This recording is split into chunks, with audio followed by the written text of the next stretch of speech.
Listen to me, please. You're like me, a Homo sapiens, a wise human. Life, a miracle in the universe, appeared around 4 billion years ago. And we humans, only 200,000 years ago. Yet we have succeeded in disrupting the balance that is so essential to life on Earth. Listen carefully to this extraordinary story, which is yours, and decide what you want to do with it.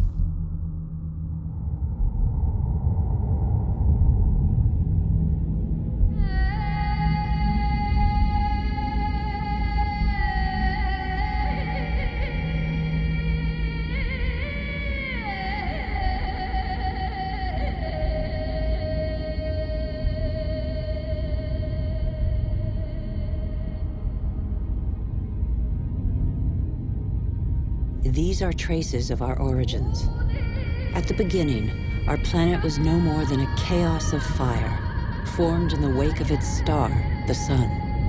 A cloud of agglutinated dust particles, similar to so many similar clusters in the universe. Yet this was where the miracle of life occurred.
Today, life, our life, is just a link in a chain of innumerable living beings that have succeeded one another on Earth over nearly 4 billion years.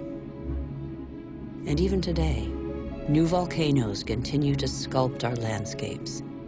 They offer a glimpse of what our Earth was like at its birth.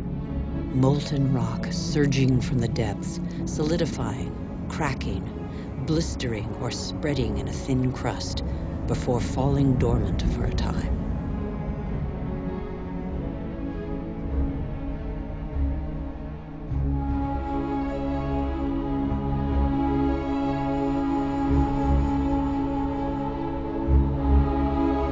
These wreaths of smoke, curling from the bowels of the Earth, bear witness to the Earth's original atmosphere, an atmosphere devoid of oxygen.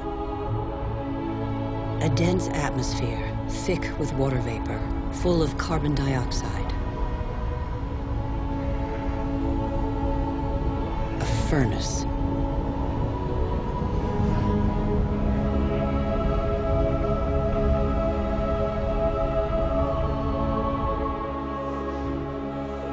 But the Earth had an exceptional future, offered to it by water. At the right distance from the sun, not too far, not too near, the Earth was able to conserve water in liquid form. Water vapor condensed and fell in torrential downpours on Earth, and rivers appeared.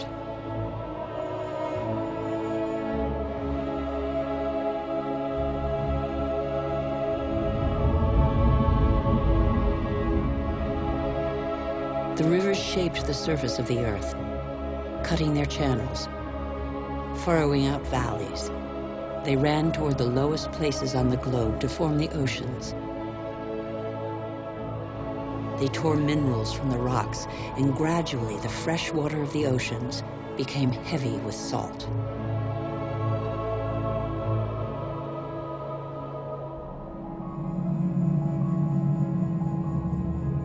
Water is a vital liquid. It irrigated these sterile expanses.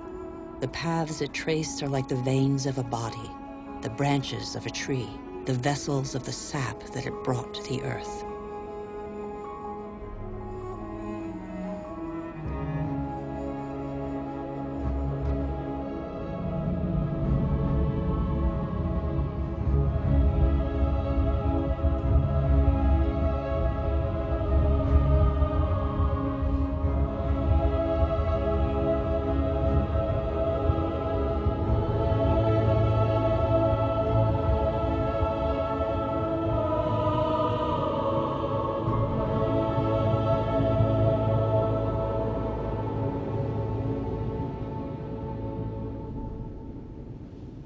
Nearly 4 billion years later, somewhere on Earth can still be found these works of art left by the volcano's ash mixed with water from Iceland's glaciers.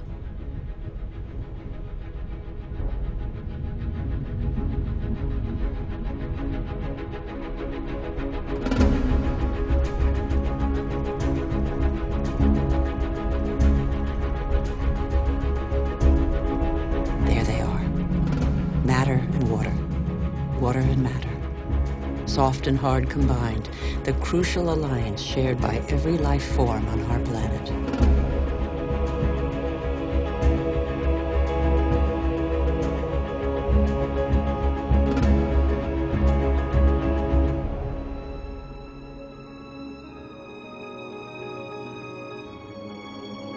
Minerals and metals are even older than the Earth.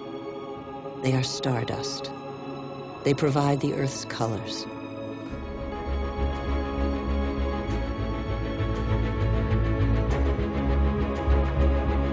Red from iron, black from carbon, blue from copper, yellow from sulfur.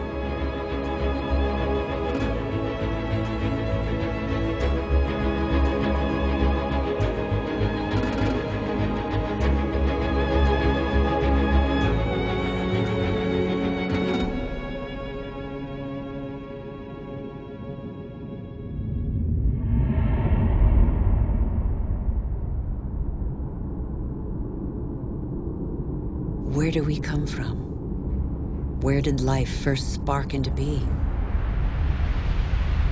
A miracle of time, primitive life forms still exist in the globe's hot springs. They give them their colors. They're called archaeobacteria.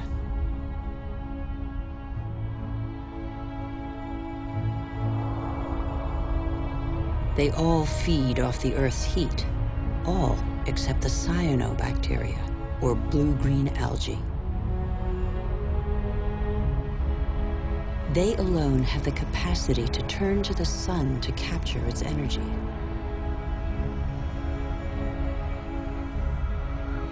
They are a vital ancestor of all yesterday's and today's plant species. These tiny bacteria and their billions of descendants changed the destiny of our planet. They transformed its atmosphere.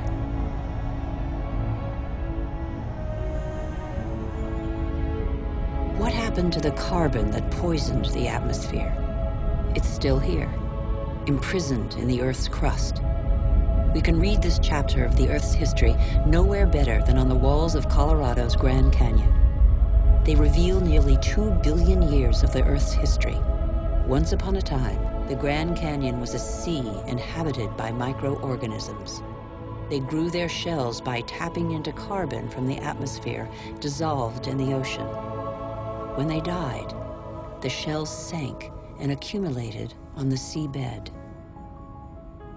These strata are the product of those billions and billions of shells.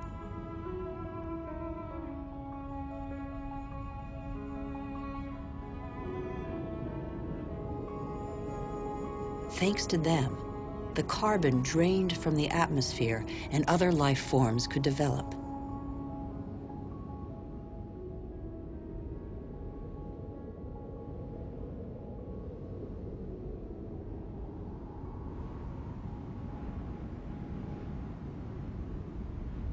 It is life that altered the atmosphere. Plant life fed off the sun's energy, which enabled it to break apart the water molecule and take the oxygen. And oxygen filled the air.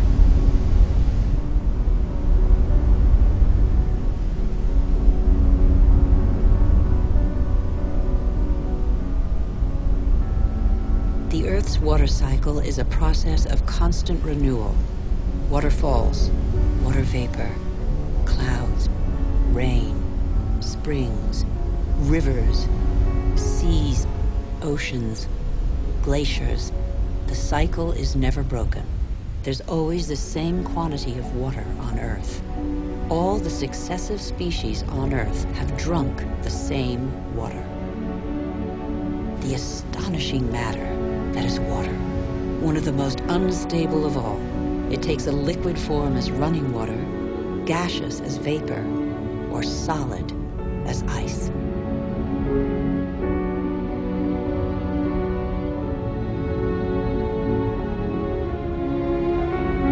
In Siberia, the frozen surfaces of the lakes in winter contain the traces of the forces that water deploys when it freezes. Lighter than water, the ice floats rather than sinking to the bottom. It forms a protective mantle against the cold, under which life can go on.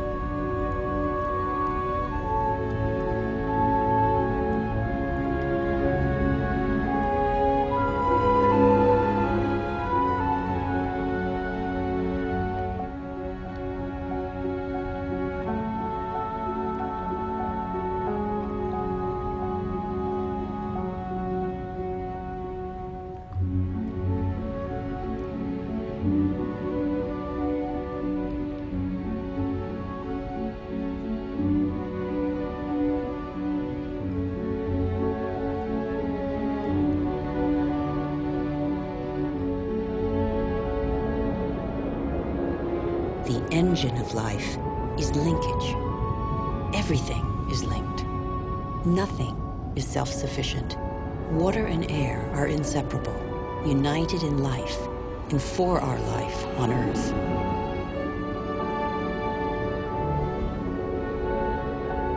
Thus, clouds form over the oceans and bring rain to the land masses, whose rivers carry water back to the oceans.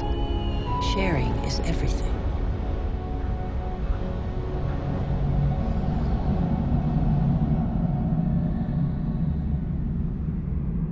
The green expanse peeking through the clouds is the source of oxygen in the air. 70% of this gas, without which our lungs cannot function, comes from the algae that tint the surface of the oceans. Our Earth relies on a balance in which every being has a role to play and exists only through the existence of another being. A subtle, fragile harmony that is easily shattered. Thus, corals are born from the marriage of algae and shells. The Great Barrier Reef, off the coast of Australia, stretches over 350,000 square kilometers and is home to 1,500 species of fish, 4,000 species of mollusks, and 400 species of coral. The equilibrium of every ocean depends on these corals.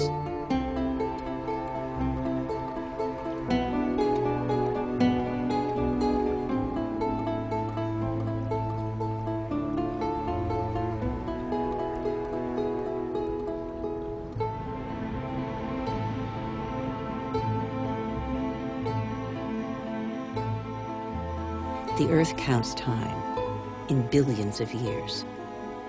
It took more than 4 billion years for it to make trees. In the chain of species, trees are a pinnacle, a perfect living sculpture. Trees defy gravity. They are the only natural element in perpetual movement toward the sky. They grow unhurriedly toward the sun that nourishes their foliage.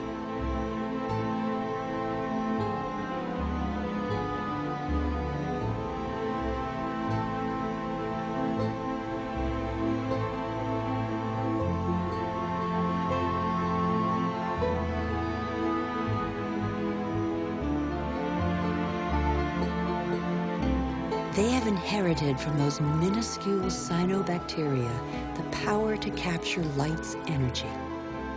They store it and feed off it, turning it into wood and leaves, which then decompose into a mixture of water, mineral, vegetable, and living matter. And so, gradually, the soils that are indispensable to life are formed.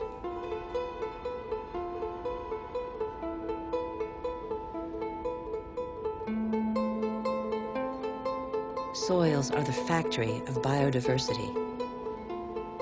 They are a world of incessant activity where microorganisms feed, dig, aerate, and transform.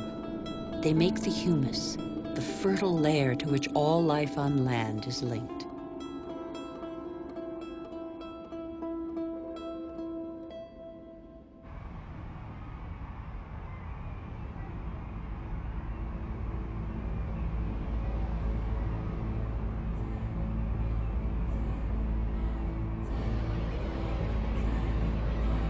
What do we know about life on Earth? How many species are we aware of? A tenth of them?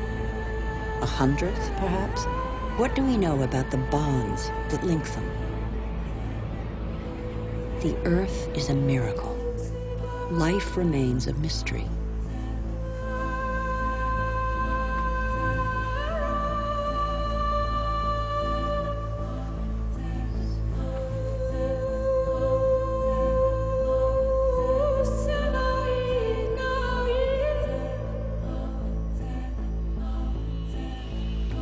Families of animals form, united by customs and rituals that survive today.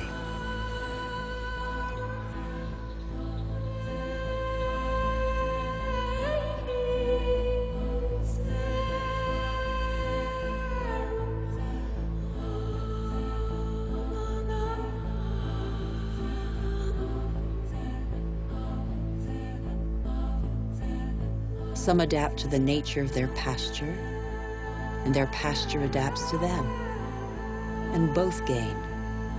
The animal sates its hunger, and the tree can blossom again.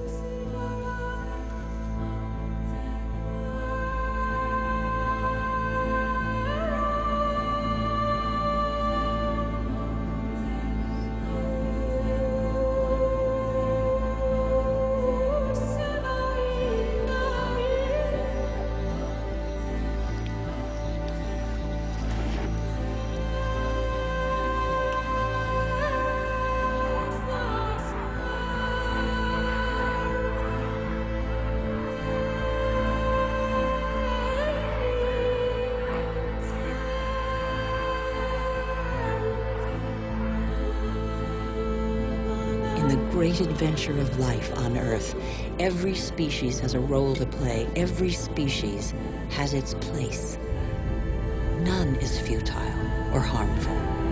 They all balance out.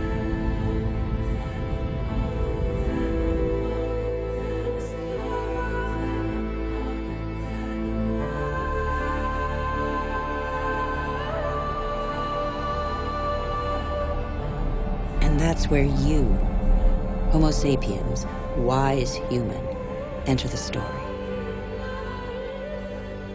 You benefit from a fabulous 4-billion-year-old legacy bequeathed by the Earth.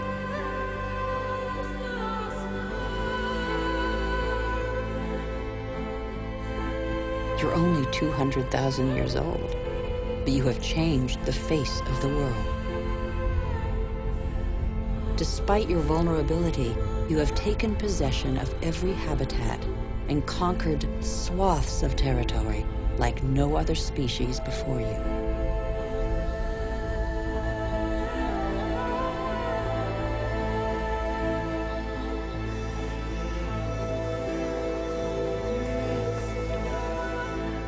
After 180,000 nomadic years, and thanks to a more clement climate, humans settled down. They no longer depended on hunting for survival. They chose to live in wet environments that abounded in fish, game, and wild plants. There where land, water, and life combine.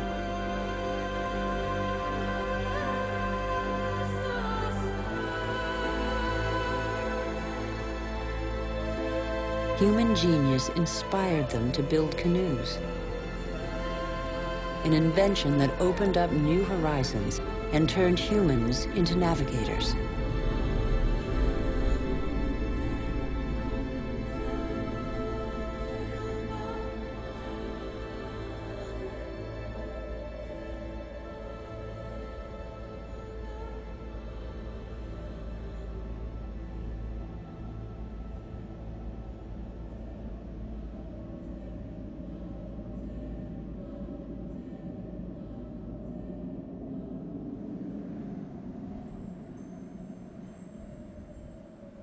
Even today, the majority of humankind lives on the continent's coastlines or the banks of rivers and lakes.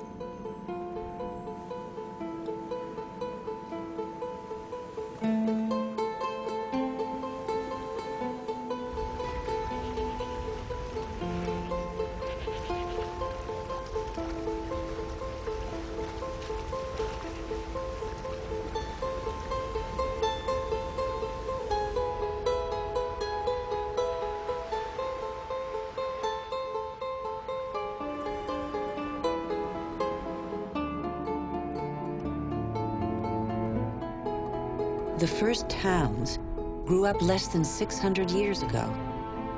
It was a considerable leap in human history. Why towns? Because they allowed humans to defend themselves more easily. They became social beings, meeting and sharing knowledge and crafts, blending their similarities and differences. In a word, they became civilized.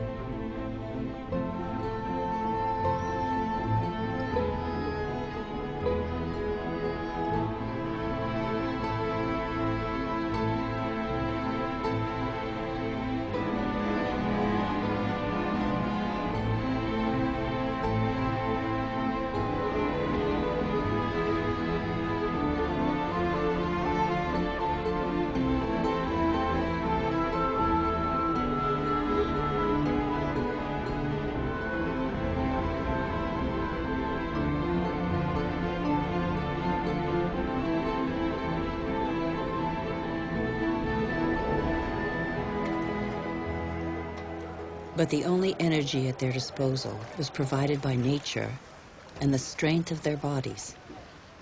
It was the story of humankind for thousands of years. It still is for one person in 4, over 1.5 billion human beings, more than the combined population of all the wealthy nations.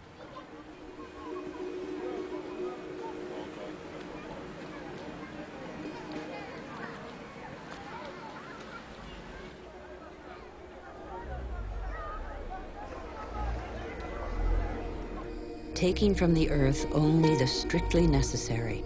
For a long time, the relationship between humans and the planet was evenly balanced. For a long time, the economy seemed like a natural and equitable alliance.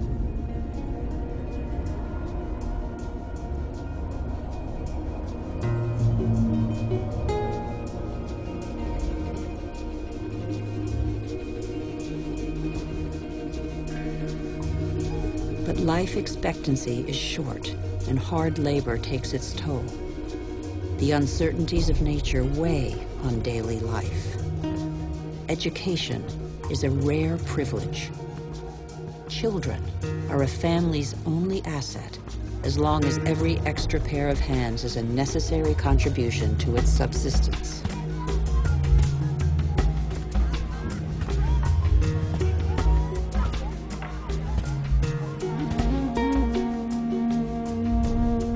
The earth feeds people, clothes them, and provides for their daily needs. Everything comes from the earth.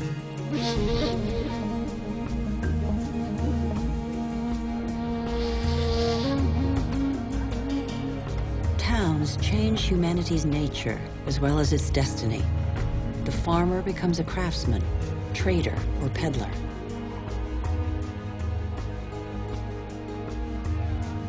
What the earth gives the farmer, the city dweller buys, sells, or barters. Goods change hands, along with ideas.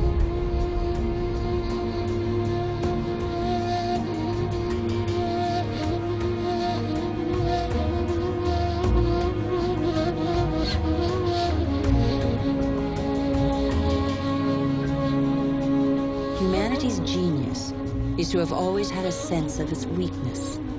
Humans tried to extend the frontiers of their territory, but they knew their limits.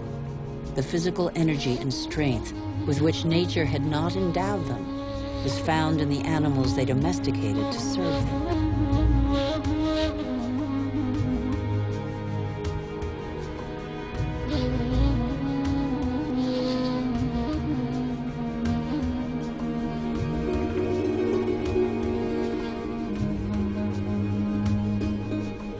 But how can you conquer the world on an empty stomach? The invention of agriculture transformed the future of the wild animals scavenging for food that were humankind. Agriculture turned their history on end. Agriculture was their first great revolution.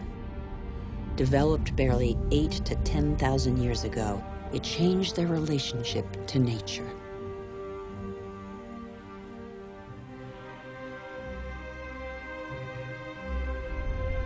It brought an end to the uncertainty of hunting and gathering.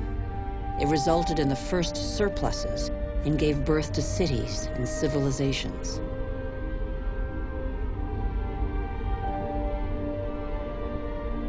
For their agriculture, humans harnessed the energy of animal species and plant life, from which they at last extracted the profits.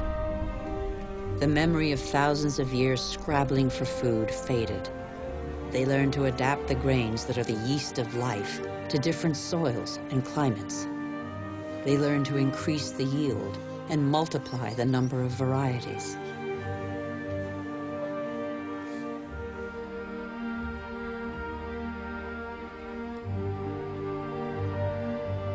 Like every species on Earth, the principal daily concern of all humans is to feed themselves and their family. When the soil is less generous and water becomes scarce, humans deploy prodigious efforts to mark a few arid acres with the imprint of their labor.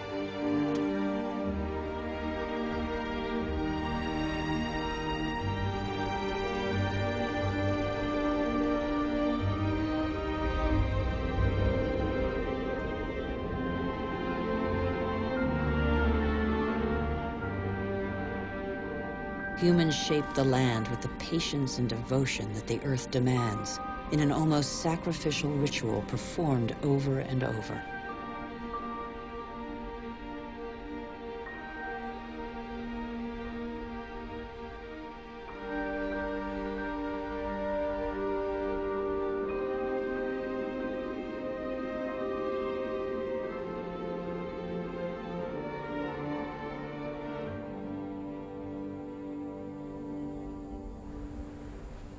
Agriculture is still the world's most widespread occupation. Half of humankind tills the soil, over 3/4 of them by hand. Agriculture is like a tradition handed down from generation to generation in sweat, graft, and toil, because for humanity, it is a prerequisite of survival. But after relying on muscle power for so long, humankind found a way to tap into the energy buried deep in the earth. These flames are also from plants, a pocket of sunlight, pure energy, the energy of the sun, captured over millions of years by millions of plants more than 100 million years ago. It's coal, it's gas, and above all, it's oil.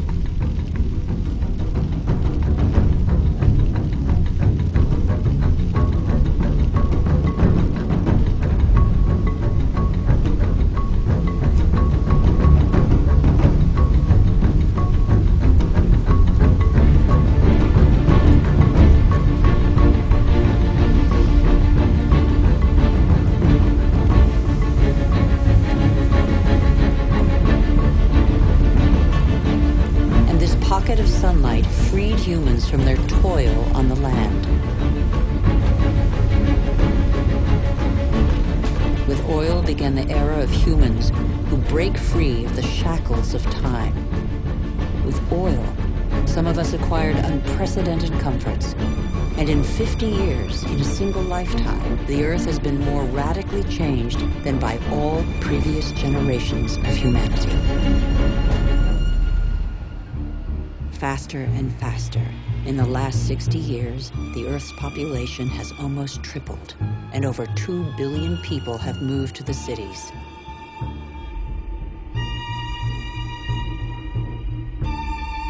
Faster and faster. Shenzhen in China, with its hundreds of skyscrapers and millions of inhabitants, was just a small fishing village barely 40 years ago.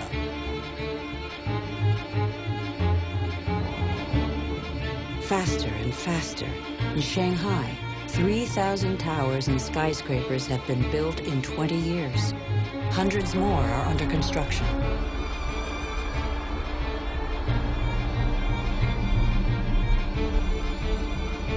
Today, over half of the world's 7 billion inhabitants live in cities.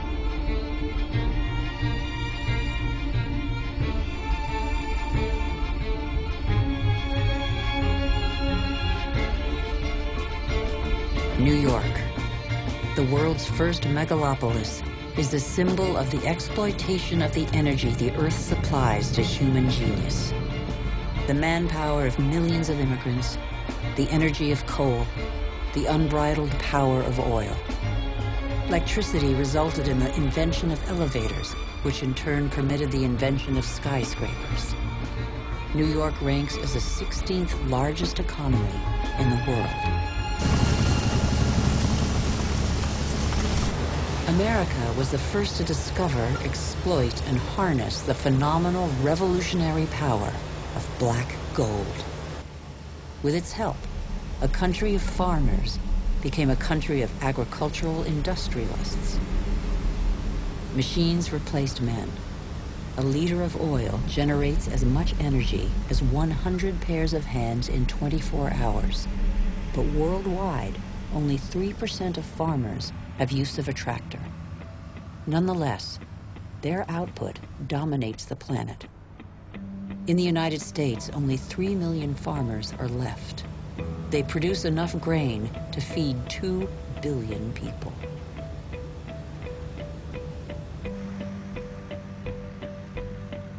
But most of that grain is not used to feed people. Here, and in all other industrialized nations, it's transformed into livestock feed or biofuels.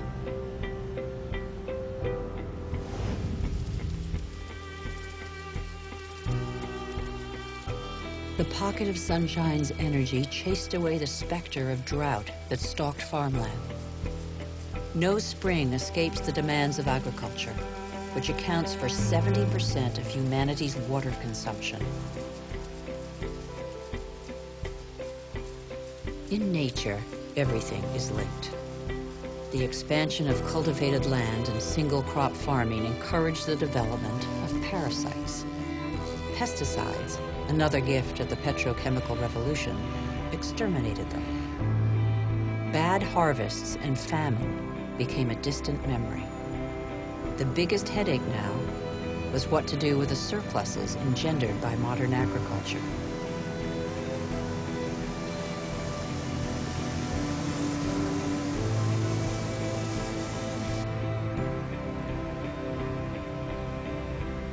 But toxic pesticides seeped into the air, soil, plants, animals, rivers, and oceans. They penetrated the heart of cells similar to the mother cell that is shared by all forms of life. Are they harmful to the humans that they released from hunger? These farmers, in their yellow protective suits, probably have a good idea.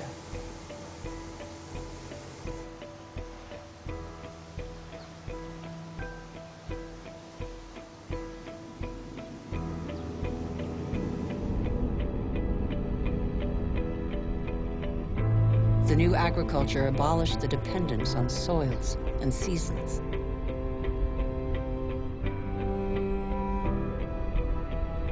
Fertilizers produced unprecedented results on plots of land thus far ignored.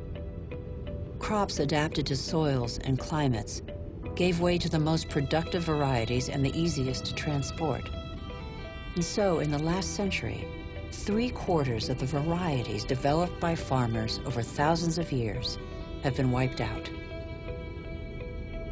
As far as the eye can see, fertilizer below, plastic on top, the greenhouses of Almeria in Spain are Europe's vegetable garden. A city of uniformly sized vegetables waits every day for the hundreds of trucks that will take them to the continent's supermarkets. The more a country develops, the more meat its inhabitants consume. How can growing worldwide demand be satisfied without recourse to concentration camp-style cattle farms? Faster and faster, like the life cycle of livestock which may never see a meadow, manufacturing meat faster than the animal has become a daily routine.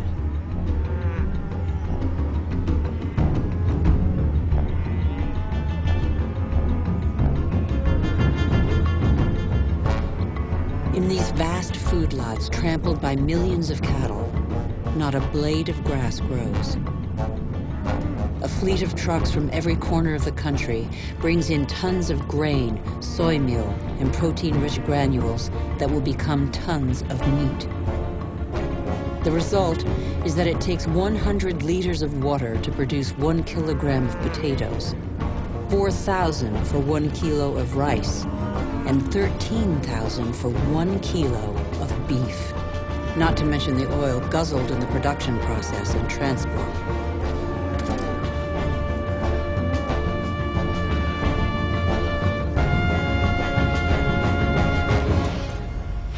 Our agriculture has become oil-powered.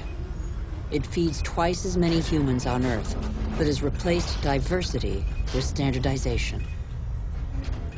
It has offered many of us comforts we could only dream of, but it makes our way of life totally dependent on oil. This is the new measure of time. Our world's clock now beats to the rhythm of these indefatigable machines tapping into the pocket of sunlight. Their regularity reassures us. The tiniest hiccup throws us into disarray. The whole planet is attentive to these metronomes of our hopes and illusions. The same hopes and illusions that proliferate along with our needs, increasingly insatiable desires and profligacy. We know that the end of cheap oil is imminent, but we refuse to believe it.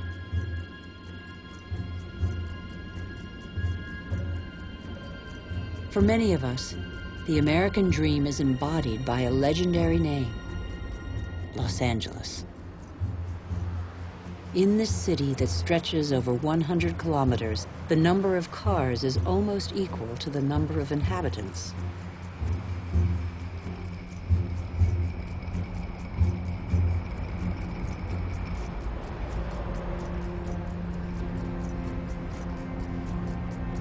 Here, energy puts on a fantastic show every night.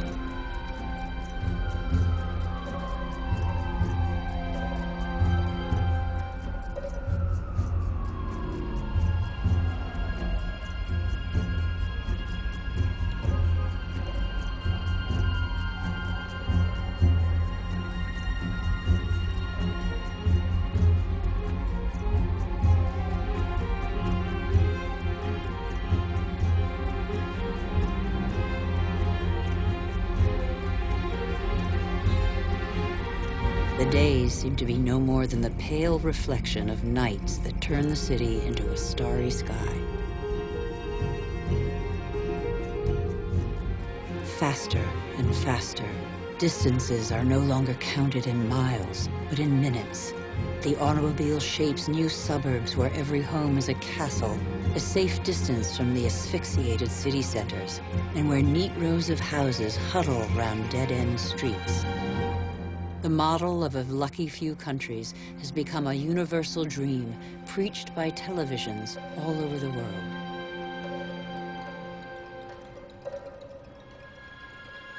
Even here in Beijing, it is cloned, copied, and reproduced in these formatted houses that have wiped pagodas off the map.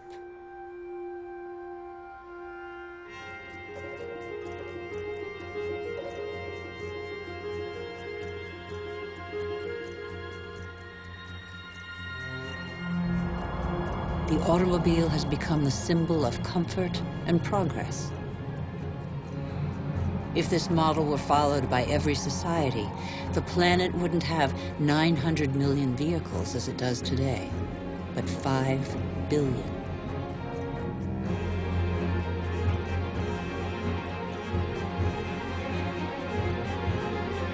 Faster and faster. The more the world develops, the greater its thirst for energy. Everywhere, machines dig, bore, and rip from the Earth the pieces of stars buried in its depths since its creation. Minerals.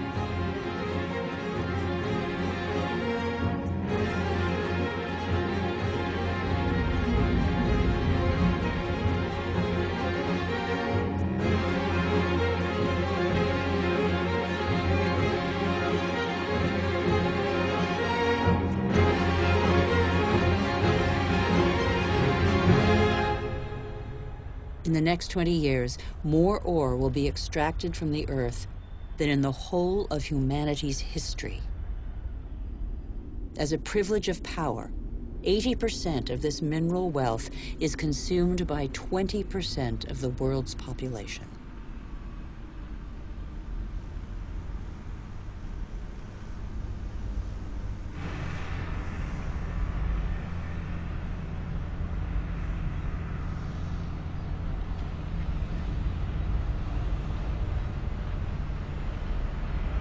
Before the end of this century, excessive mining will have exhausted nearly all the planet's reserves.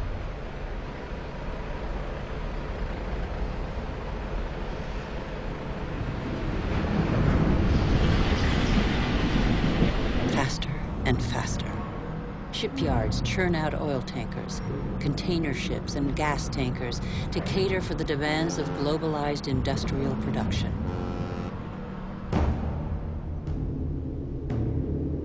Most consumer goods travel thousands of kilometers from the country of production to the country of consumption.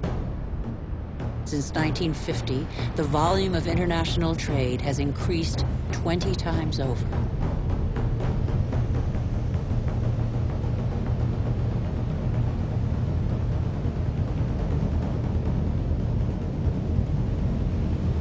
% of trade goes by sea.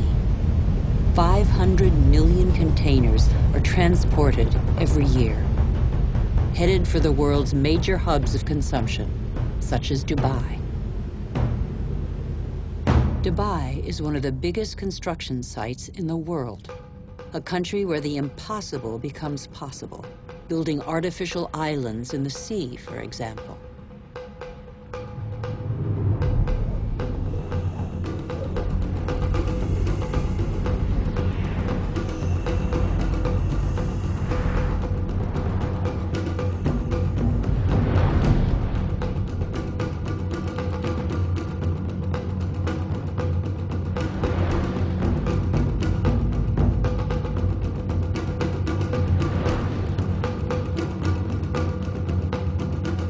Dubai has few natural resources, but with the money from oil, it can bring millions of tons of material and people from all over the world. It can build forests of skyscrapers, each one taller than the last, or even a ski slope in the middle of the desert.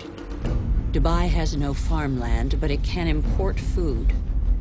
Dubai has no water, but it can afford to expend immense amounts of energy to desalinate seawater and build the highest skyscrapers in the world. Dubai has endless sun, but no solar panels. It is the city of more is more, where the wildest dreams become reality. Dubai is a sort of culmination of the Western model, with its 800-meter-high totem to total modernity that never fails to amaze the world. Excessive? Perhaps. Dubai appears to have made its choice. It is like the new beacon for all the world's money.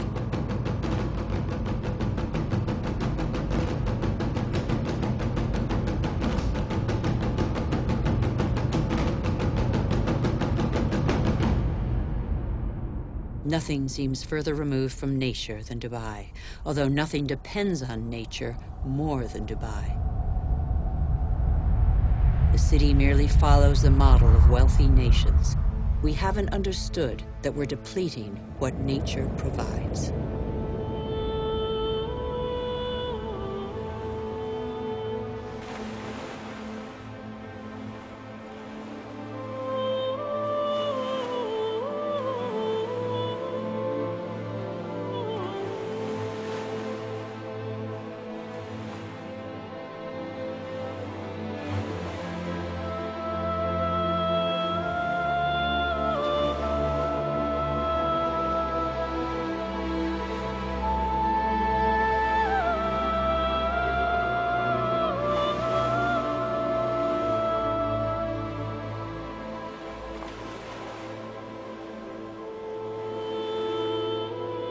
What do we know of the marine world of which we see only the surface and which covers 3/4 of the planet? The ocean depths remain a secret. They contain thousands of species whose existence remains a mystery to us.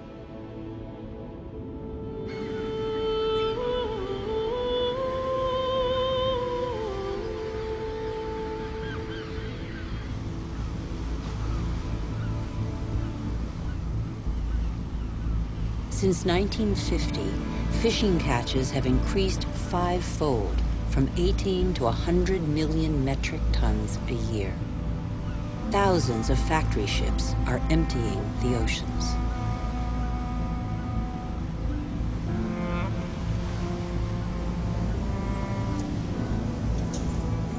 Three-quarters of fishing grounds are exhausted, depleted, or in danger of being so.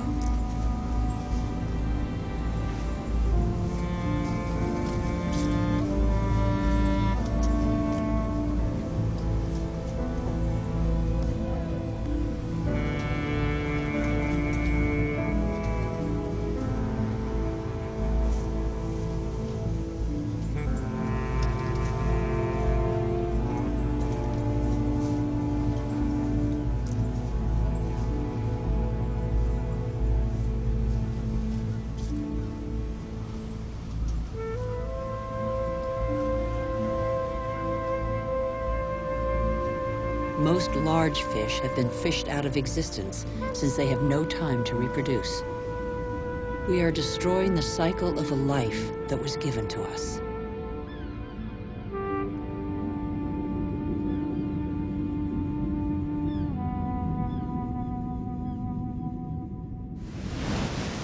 On the coastlines, signs of the exhaustion of stocks abound. First sign, colonies of sea mammals are getting smaller. Made vulnerable by urbanization of the coasts and pollution, they now face a new threat: famine. In their unequal battle against industrial fishing fleets, they can't find enough fish to feed their young.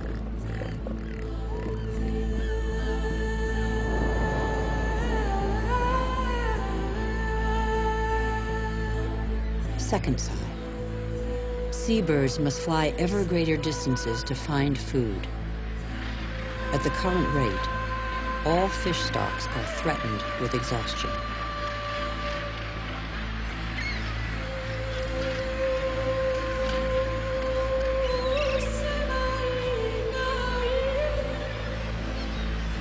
In Dakar, traditional net fishing boomed in the years of plenty, but today, fish stocks are dwindling.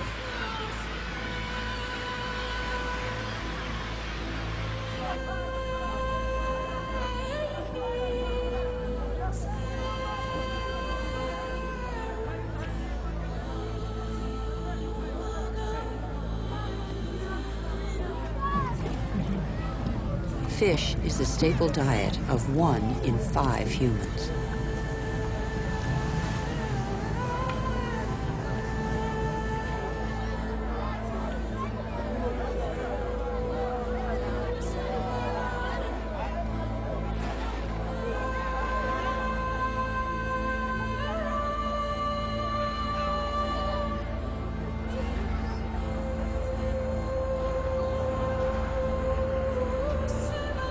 Can we envision the inconceivable?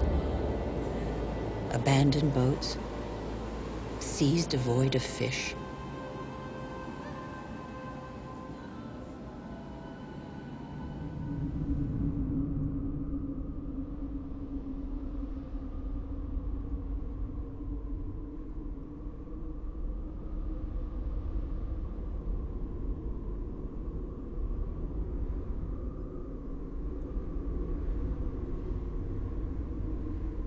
we have forgotten that resources are scarce. 500 million humans live in the world's desert lands, more than the combined population of Europe. They know the value of water. They know how to use it sparingly. Here, they depend on wells replenished by fossil water, which accumulated underground in the days when it rained on these deserts, 25,000 years ago.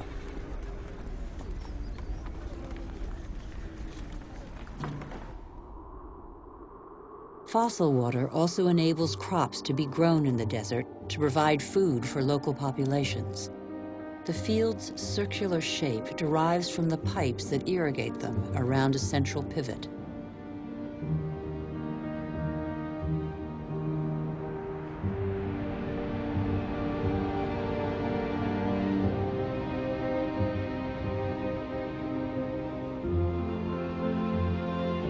But there is a heavy price to pay. Fossil water is a non-renewable resource.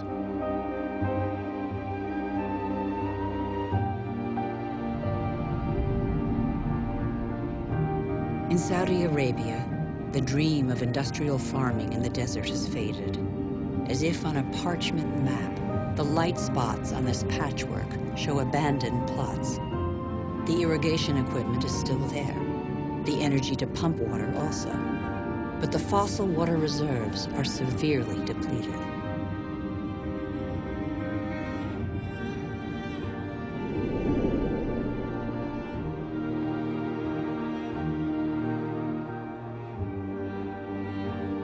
Israel turned the desert into arable land. Even though these hothouses are now irrigated drop by drop, water consumption continues to increase along with exports.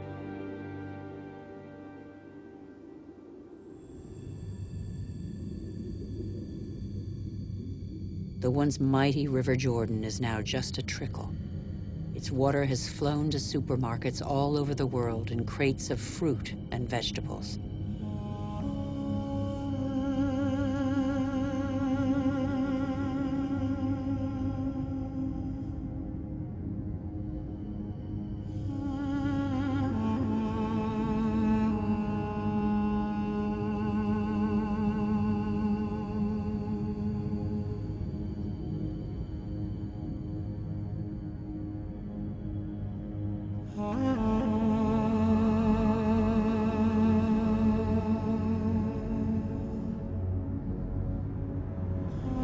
The Jordan's fate is not unique.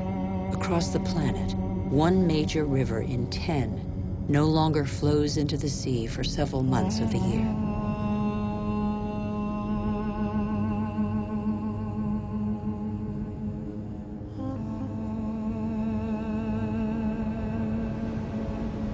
The Dead Sea derives its name from its incredibly high salinity that makes all life impossible. Deprived of the Jordan's water, its level goes down by over 1 meter per year. Its salinity is increasing. Evaporation, due to the heat, produces these fine islands of salt evaporates, beautiful but sterile.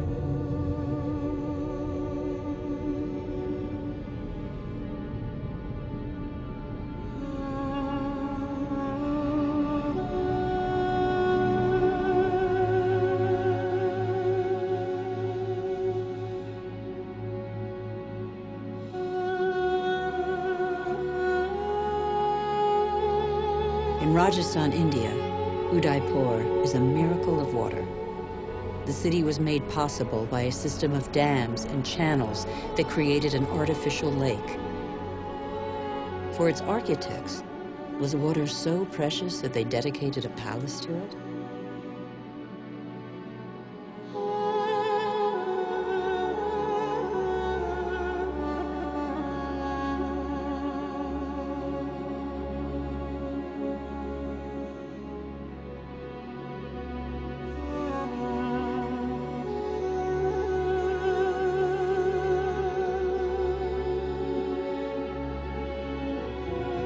India risks being the country that suffers most from the lack of water in the coming century. Massive irrigation has fed the growing population, and in the last 50 years, 21 million wells have been dug. The victory over famine has a downside, however. In many parts of the country, the drill has to sink ever deeper to hit water. In western India, 30% of wells have been abandoned.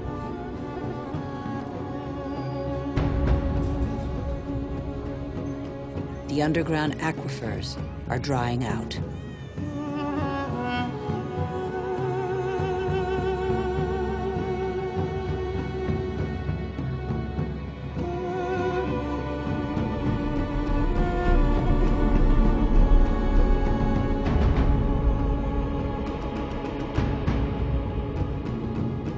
Vast reservoirs will catch the monsoon rains to replenish the aquifers.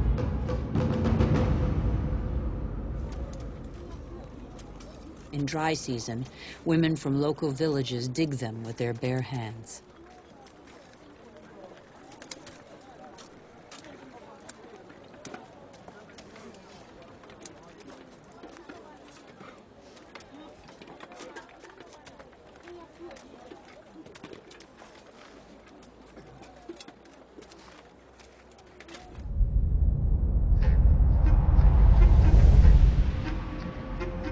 Thousands of kilometers away, 800 to 1,000 liters of water are consumed per person per day. Las Vegas was built out of the desert. Millions of people live there. Thousands more arrive every month. The inhabitants of Las Vegas are among the biggest consumers of water in the world.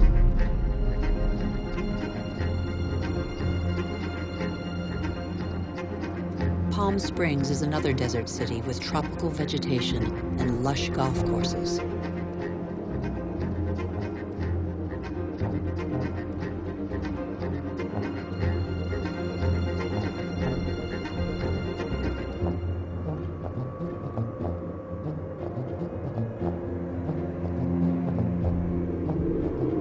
How long can this mirage continue to prosper?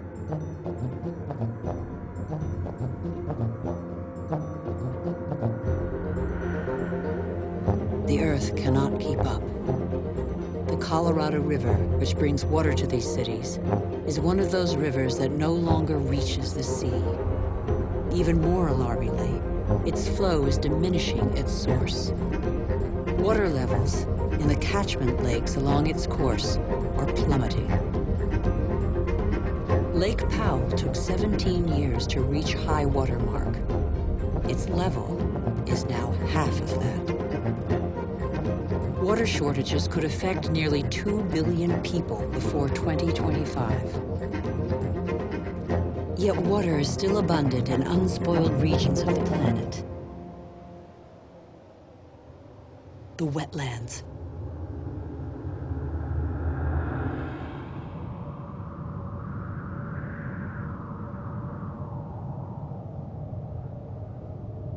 These wetlands are crucial to all life on Earth. They represent 6% of the planet. Marshes are sponges that regulate the flow of water. They absorb it in the wet season and release it in the dry season.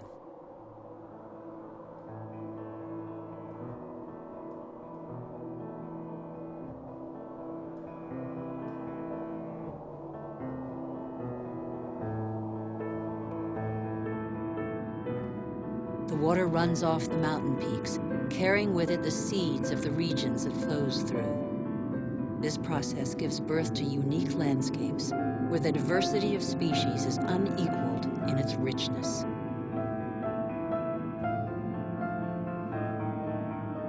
Under the calm water lies a veritable factory where this ultimately linked richness and diversity patiently filters the water and digests all the pollution. Marshes are indispensable environments for the regeneration and purification of water.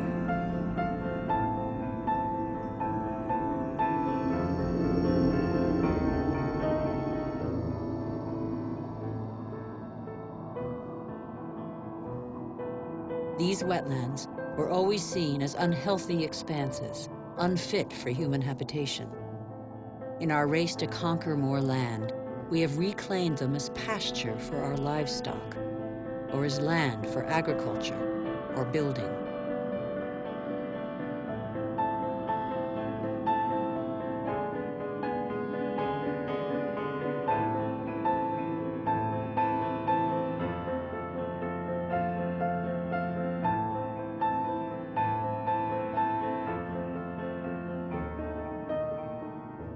In the last century, half of the world's marshes were drained.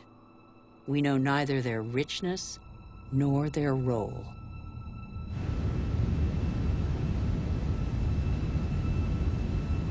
All living matter is linked.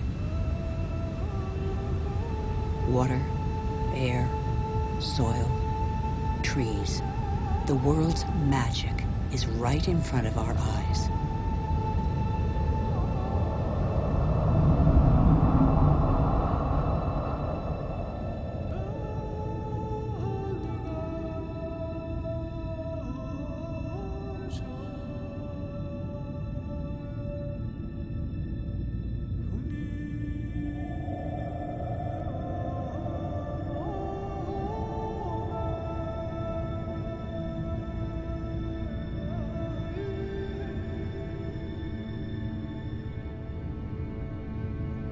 Trees breathe groundwater into the atmosphere as light mist.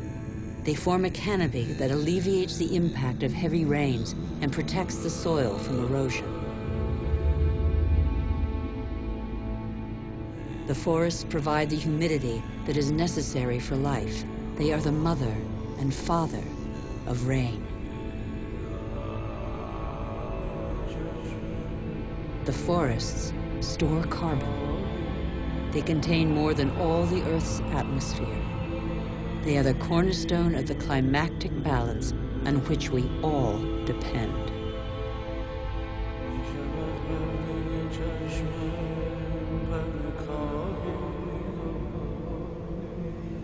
Trees provide a habitat for 3/4 of the planet's biodiversity. That is to say, of all life on Earth. Every year, we discover new species we had no idea existed. Insects, birds, mammals.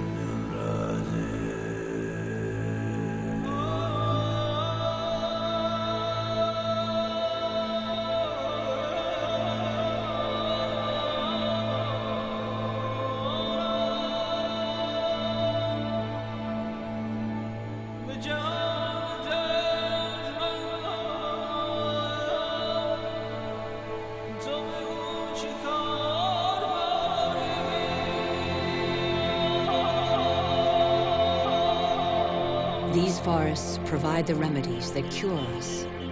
The substances secreted by these plants can be recognized by our bodies. Our cells talk the same language. We are of the same family.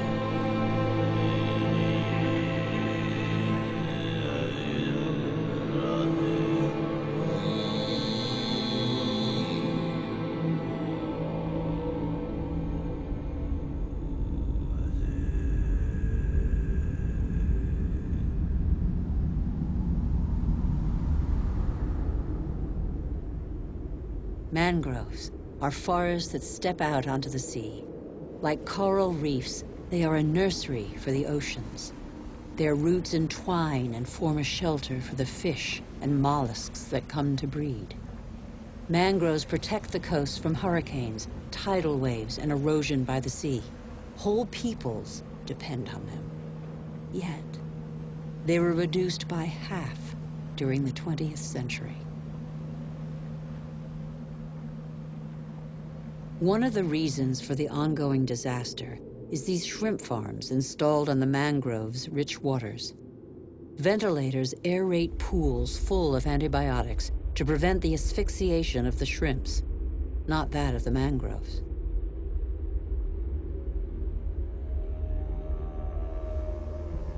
Since the 1960s, deforestation has constantly gathered pace. Every year, 13 million hectares of tropical forest, an area the size of Illinois, disappear in smoke and as lumber.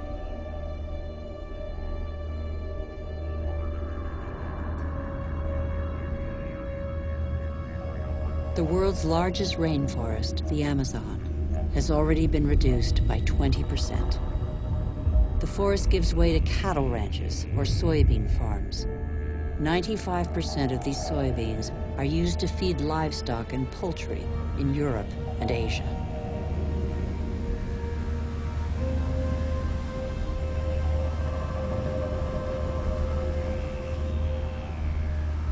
And so, a forest is turned into meat.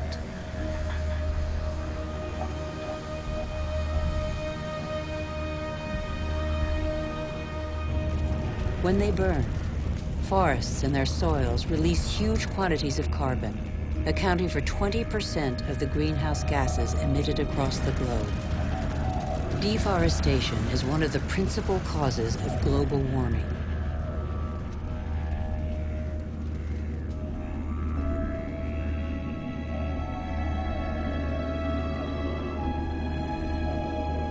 Thousands of species disappear forever. With them, one of the links in a long chain of evolution snaps. The intelligence of the living matter from which they came is lost forever.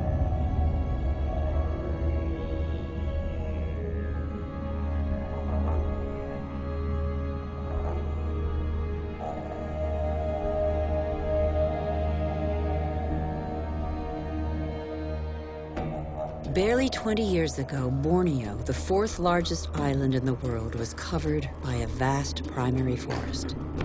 At the current rate of deforestation, it will have totally disappeared within 10 years. Living matter bonds water, air, earth, and the sun. In Borneo, this bond has been broken in what was one of the Earth's greatest reservoirs of biodiversity.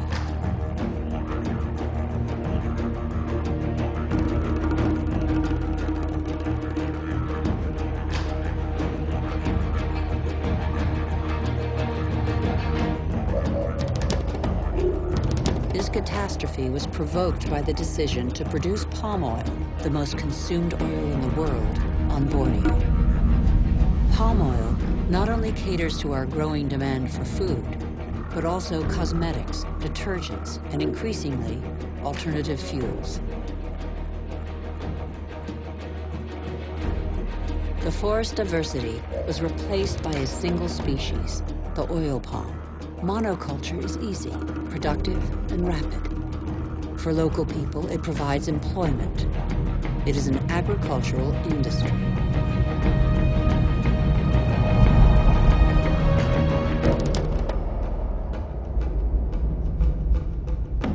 Another example of massive deforestation is the eucalyptus. Eucalyptus is used to make paper pulp. Plantations are growing as demand for paper has increased fivefold in 50 years.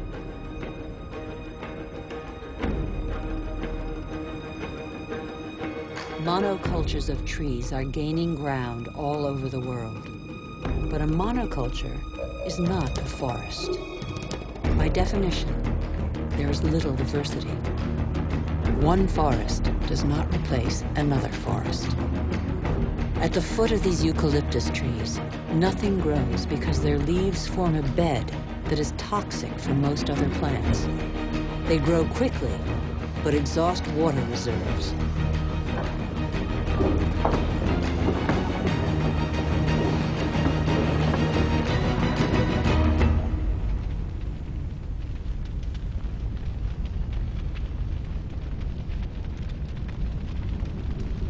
Soybeans, palm oil, eucalyptus trees.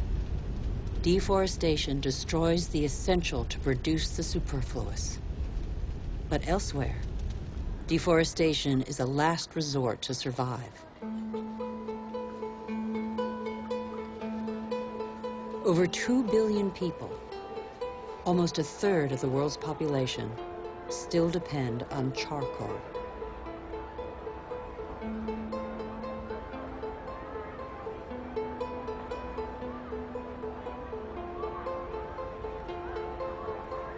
In Haiti, one of the world's poorest countries, charcoal is one of the population's main consumables. Once the pearl of the Caribbean, Haiti can no longer feed its population without foreign aid.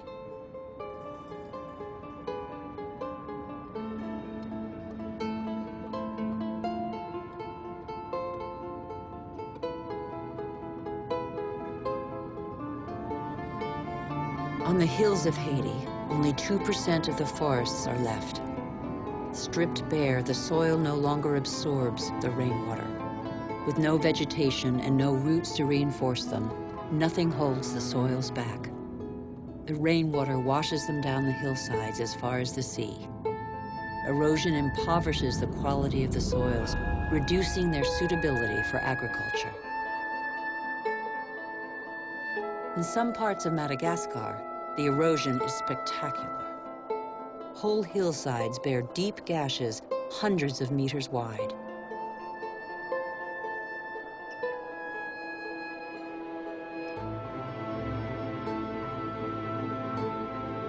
Thin and fragile, soil is made by living matter. With erosion, the fine layer of humus, which took thousands of years to form, disappears.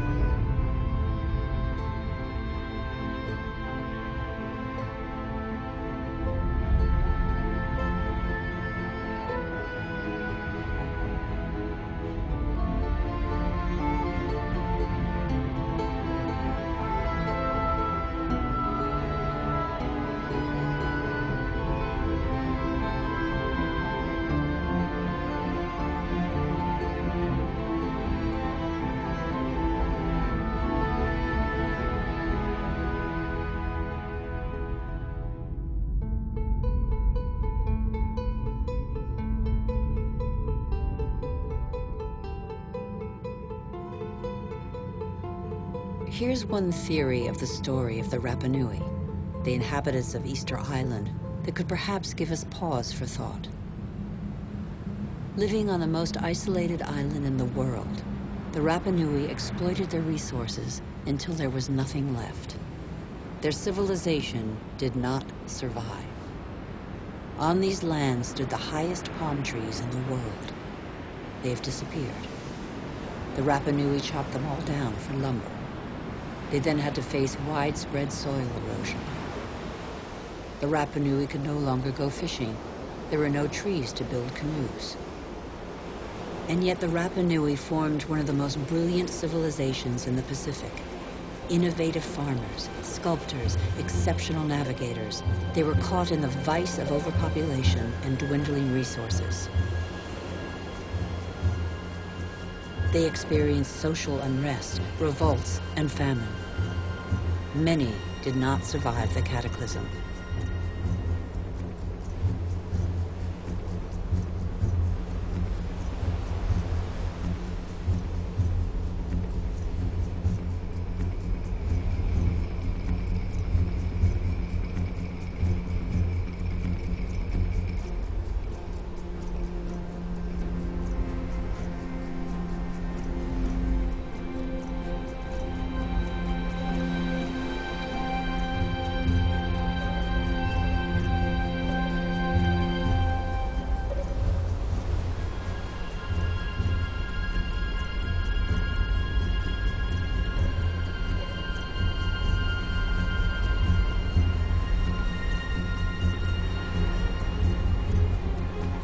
The real mystery of Easter Island is not how its strange statues got there.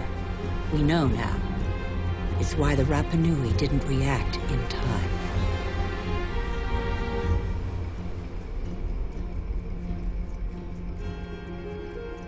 It's only one of a number of theories, but it has particular relevance to us today. Since 1950, the world's population has almost tripled.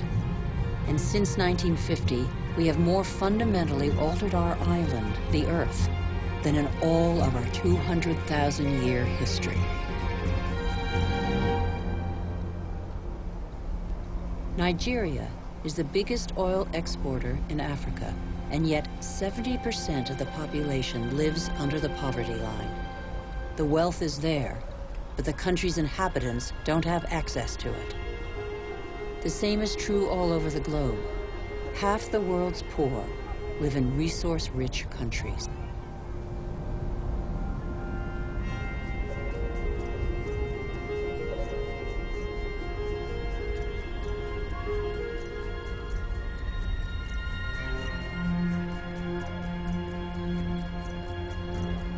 our mode of development has not fulfilled its promises. In 50 years, the gap between rich and poor has grown wider than ever. Today, half the world's wealth is in the hands of the richest 2% of the population. Can such disparities be maintained? They're the cause of population movements whose scale we have yet to fully realize. The city of Lagos had a population of 700,000 in 1960. That will rise to 16 million by 2025.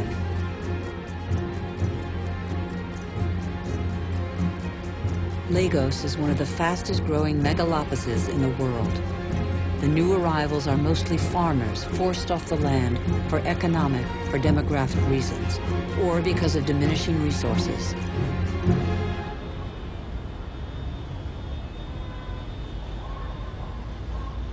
This is a radically new type of urban growth driven by the urge to survive rather than to prosper. Every week, over 1 million people swell the populations of the world's cities.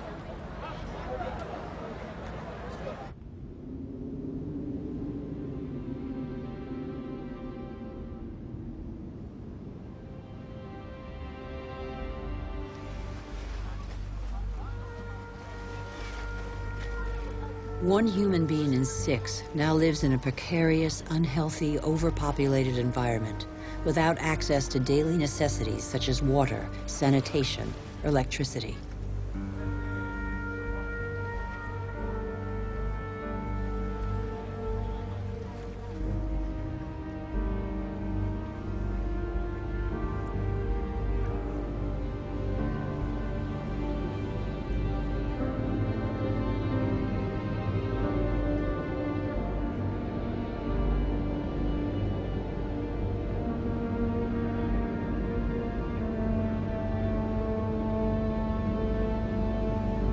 Hunger is spreading once more. It affects nearly 1 billion people.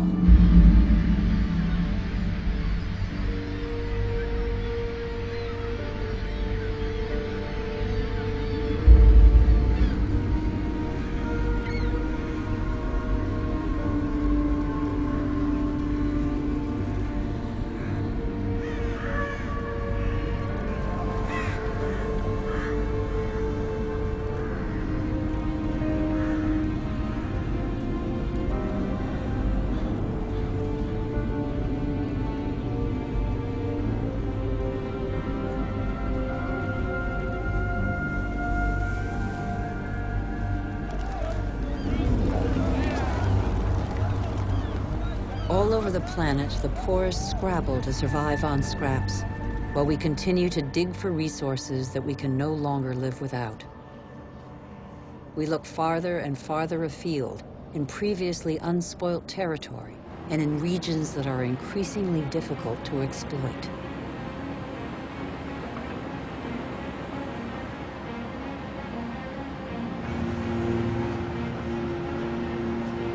We're not changing our model. Oil might run out. We can still extract oil from the tar sands of Canada. The biggest trucks in the world move thousands of tons of sand. The process of heating and separating bitumen from the sand requires millions of cubic meters of water. Colossal amounts of energy are needed. The pollution is catastrophic. The most urgent priority, apparently, is to pick every pocket of sunlight.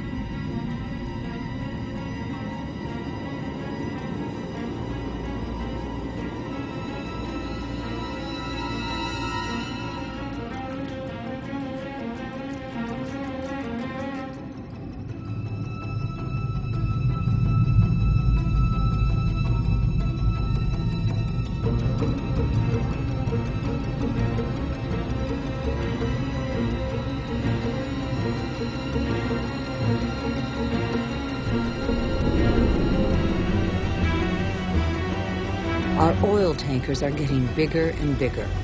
Our energy requirements are constantly increasing. We try to power growth like a bottomless oven that demands more and more fuel.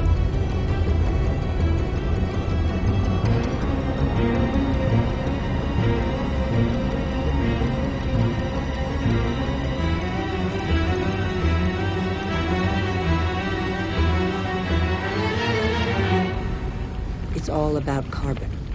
In a few decades, the carbon that made our atmosphere a furnace and that nature captured over millions of years, allowing life to develop, will have largely been pumped back out. The atmosphere is heating up. It would have been inconceivable for a boat to be here just a few years ago. Transport, industry, deforestation, agriculture. Our activities release gigantic quantities of carbon dioxide. Without realizing it, molecule by molecule, we have upset the Earth's climatic balance.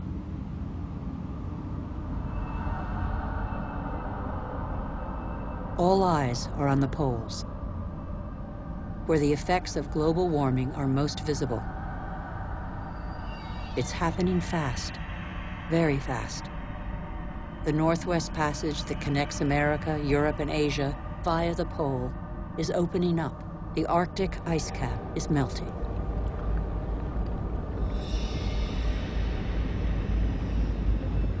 Under the effect of global warming, the ice cap has lost 40% of its thickness in 40 years. Its surface area in the summer shrinks year by year. It could disappear before 2030. Some predictions suggest 2015. Soon these waters will be free of ice several summer months a year.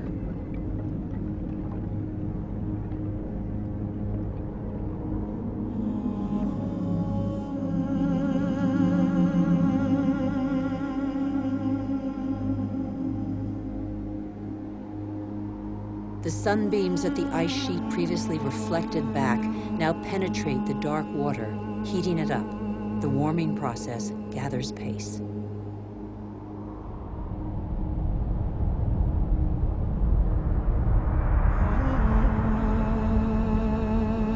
This ice contains the records of our planet.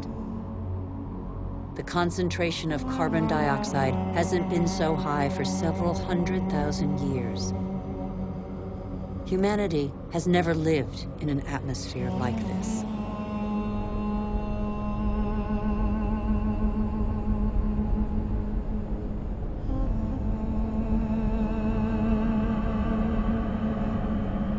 Is excessive exploitation of our resources threatening the lives of every species?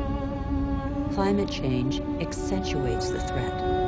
By 2050, a quarter of the Earth's species could be threatened with extinction. In these polar regions, the balance of nature has already been disrupted.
Off the coast of Greenland, there are more and more icebergs.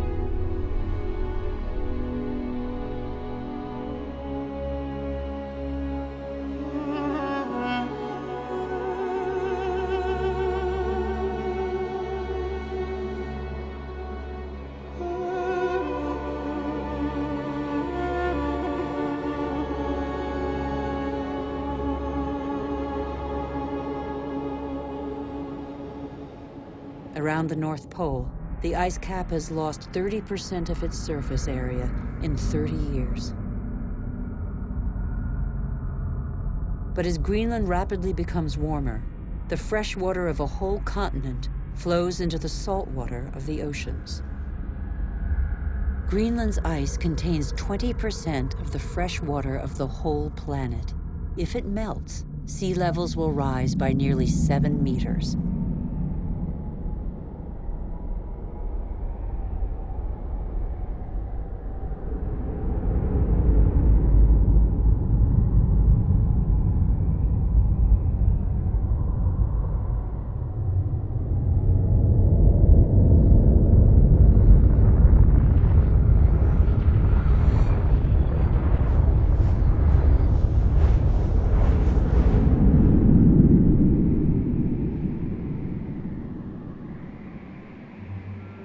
But there is no industry here. Greenland's ice sheet suffers from greenhouse gases emitted elsewhere on Earth. Our ecosystem doesn't have borders. Wherever we are, our actions have repercussions on the whole Earth. The atmosphere of our planet is an indivisible whole. It is an asset we share. On Greenland's surface, lakes are appearing on the landscape. The ice cap has begun to melt at a speed that even the most pessimistic scientists did not envision 10 years ago.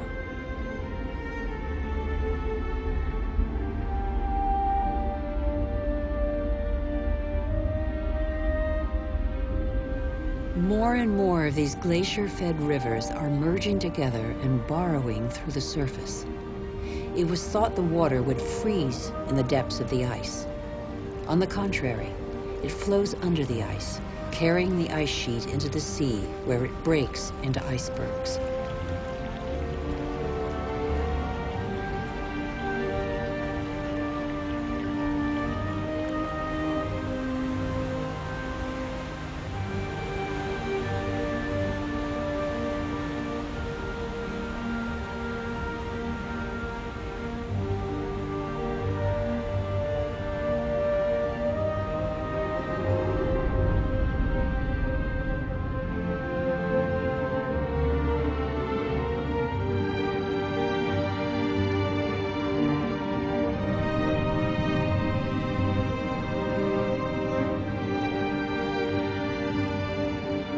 As the fresh water of Greenland's ice sheet gradually seeps into the salt water of the oceans, low-lying lands around the globe are threatened.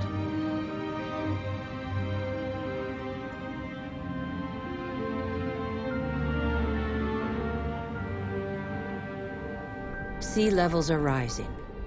Water expanding as it gets warmer caused, in the 20th century alone, a rise of 20 centimeters. Everything becomes unstable. Coral reefs, for example, are extremely sensitive to the slightest change in water temperature. 30% have disappeared. They are an essential link in the chain of species.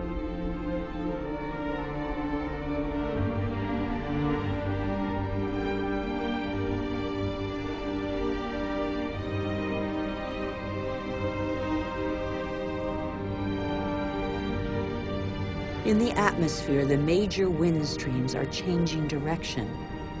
Rain cycles are altered. The geography of climates is modified.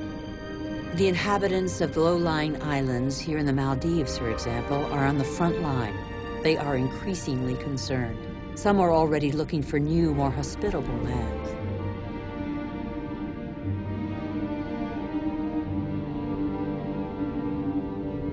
If sea levels continue to rise faster and faster, what will major cities like Tokyo, the world's most populous city, do? Every year, scientists' predictions become more and more alarming. 70% of the world's population lives on coastal plains.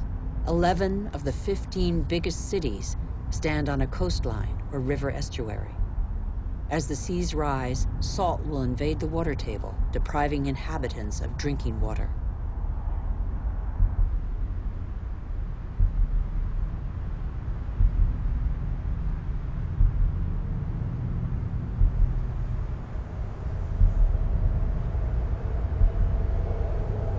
Migratory phenomena are inevitable. The only uncertainty concerns their scale.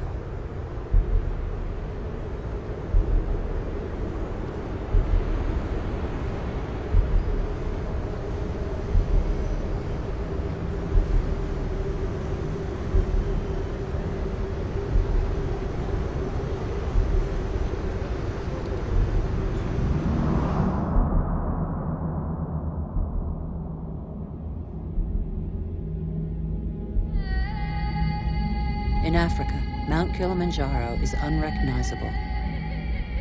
80% of its glaciers have disappeared. In summer, the rivers no longer flow. Local peoples are affected by the lack of water. Even on the world's highest peaks, in the heart of the Himalayas, eternal snows and glaciers are receding. Yet these glaciers play an essential role in the water cycle. They trap the water from the monsoons as ice and release it in the summer when the snow melts.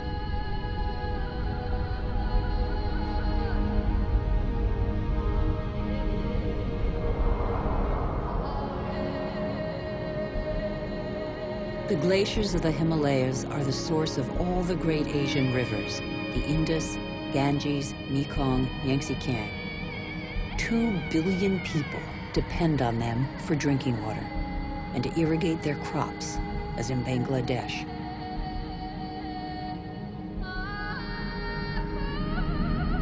On the delta of the Ganges and Brahmaputra, Bangladesh is directly affected by the phenomena occurring in the Himalayas and at sea level. This is one of the most populous and poorest countries in the world. It is already hit by global warming.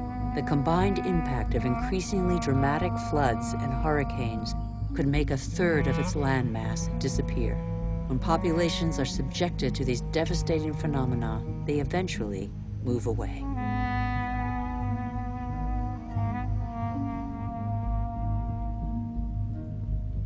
Wealthy countries will not be spared. Droughts are occurring all over the planet. In Australia, half of farmland is already affected.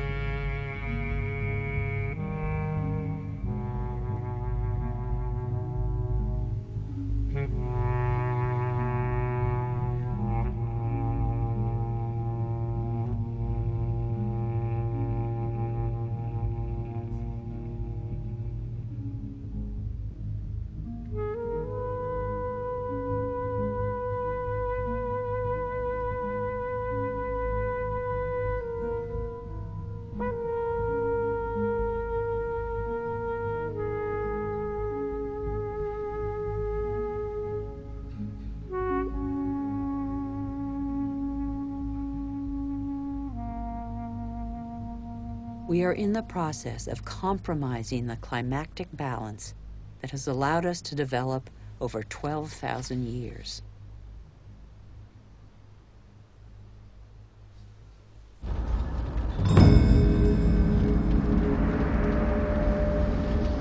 More and more wildfires encroach on major cities. In turn, they exacerbate global warming. As the trees burn, they release carbon dioxide. The system that controls our climate has been severely disrupted.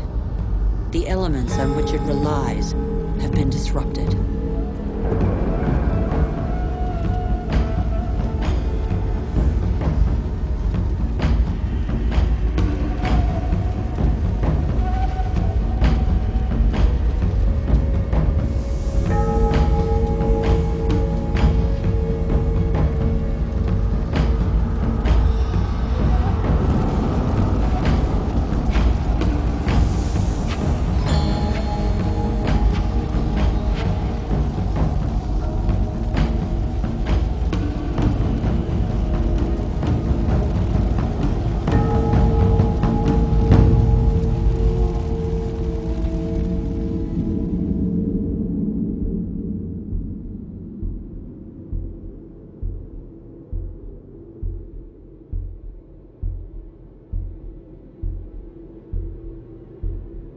The clock of climate change is ticking in these magnificent landscapes.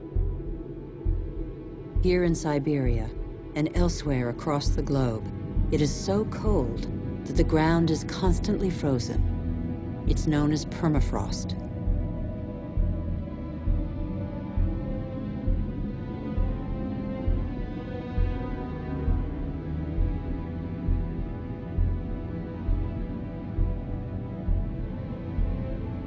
Under its surface lies a climactic time bomb, methane, a greenhouse gas 20 times more powerful than carbon dioxide. If the permafrost melts, the methane released would cause the greenhouse effect to race out of control with consequences no one can predict. We would literally be in unknown territory.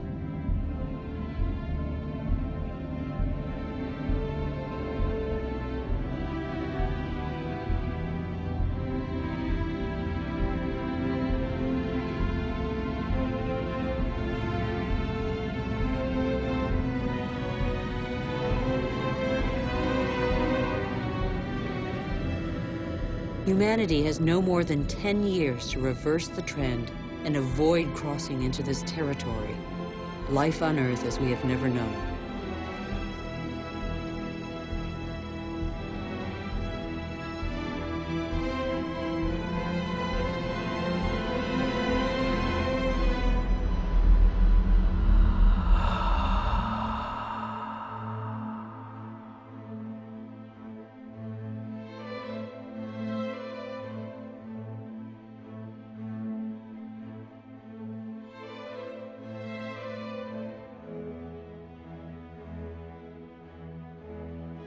We have created phenomena we cannot control.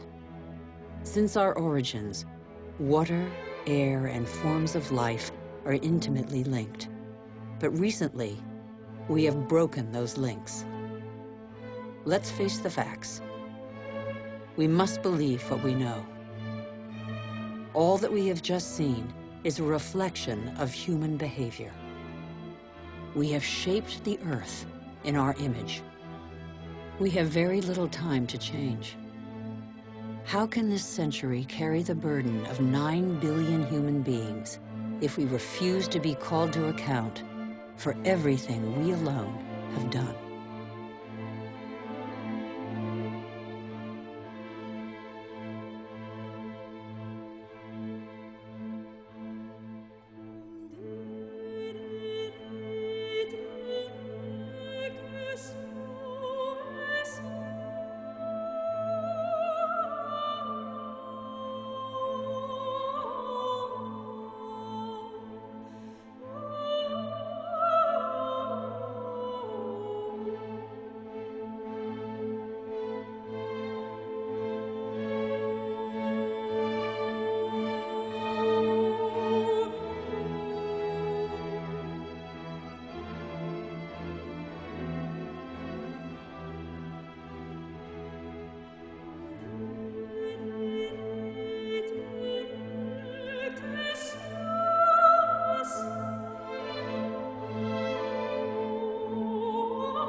The cost of our actions is high. Others pay the price without having been actively involved. I have seen refugee camps as big as cities, sprawling in the desert. How many men, women, and children will be left by the wayside tomorrow? Must we always build walls to break the chain of human solidarity, separate peoples, and protect the happiness of some from the misery of others? It's too late to be a pessimist. I know that a single human can knock down every wall. It's too late to be a pessimist. Worldwide, 4 children out of 5 attend school. Never has learning been given to so many human beings. Everyone, from richest to poorest, can make a contribution. Lesotho, one of the world's poorest countries, is proportionally the one that invests most in its people's education. Qatar, one of the world's richest states, has opened its doors to the best universities. Culture, education, research, and innovation are inexhaustible resources. In the face of misery and suffering, millions of NGOs prove that solidarity between peoples is stronger than the selfishness of nations.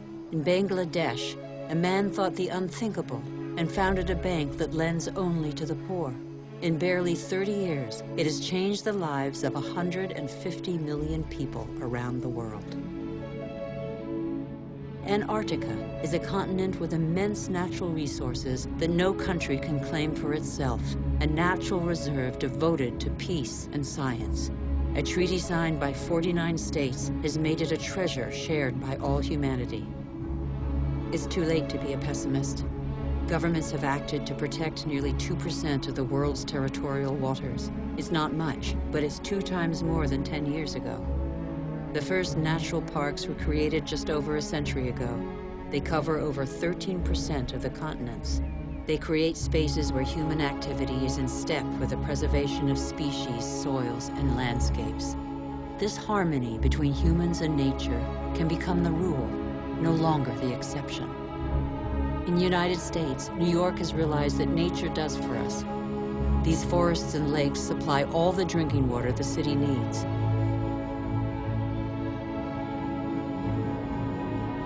In South Korea, the forests have been devastated by war. Thanks to a national reforestation program, they once more cover 65% of the country. More than 75% of paper is recycled.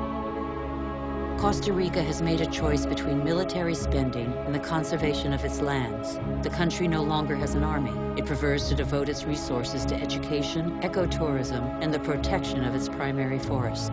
Gabon is one of the world's leading producers of wood. It enforces selective logging, not more than 1 tree every hectare. Its forests are one of the country's most important economic resources, but they have the time to regenerate. Programs exist that guarantee sustainable forest management. They must become mandatory.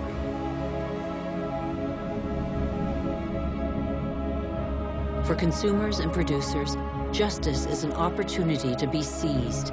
When trade is fair, when both buyer and seller benefit, everybody can prosper and earn a decent living.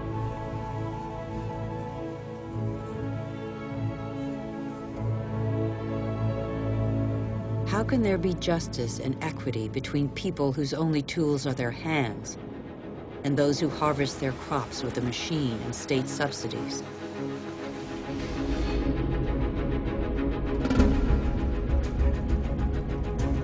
Let's be responsible consumers. Think about what we buy. It's too late to be a pessimist. I've seen agriculture on a human scale. It can feed the whole planet if meat production doesn't take the food out of people's mouths. I have seen fishermen who take care of what they catch and care for the riches of the ocean. I have seen houses producing their own energy. 5,000 people live in the world's first ever eco-friendly district in Freiburg, Germany. Other cities partner the project. Mumbai is the 1,000th to join them.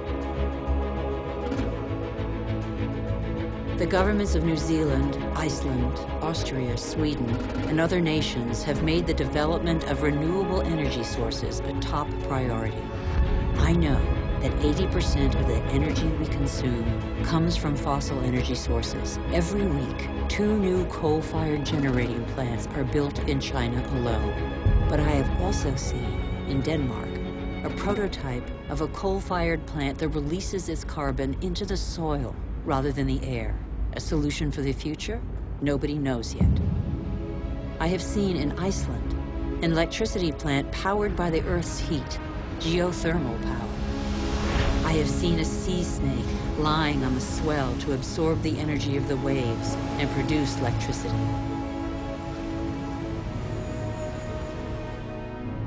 I have seen wind farms off the coast of Denmark that produce 20% of the country's electricity. The USA, China, India, Germany, and Spain are the biggest investors in renewable energy. They have already created over 2.5 million jobs. Where on earth doesn't the wind blow? I have seen desert expanses baking in the sun. Everything on Earth is linked, and the Earth is linked to the sun, its original energy source. Can humans not imitate plants and capture its energy? In 1 hour, the sun gives the Earth the same amount of energy as that consumed by all humanity in 1 year. As long as the Earth exists, the sun's energy will be inexhaustible. All we have to do is stop drilling the Earth and start looking to the sky. All we have to do is learn to cultivate the sun. All these experiments are only examples, but they testify to a new awareness. They lay down markers for a new human adventure based on moderation, intelligence, and sharing.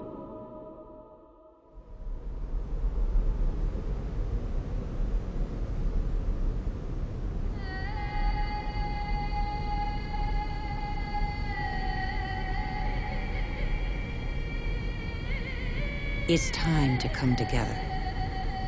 What's important is not what's gone, but what remains. We still have half the world's forests, thousands of rivers, lakes, and glaciers, and thousands of thriving species. We know that the solutions are there today. We all have the power to change. So what are we waiting for?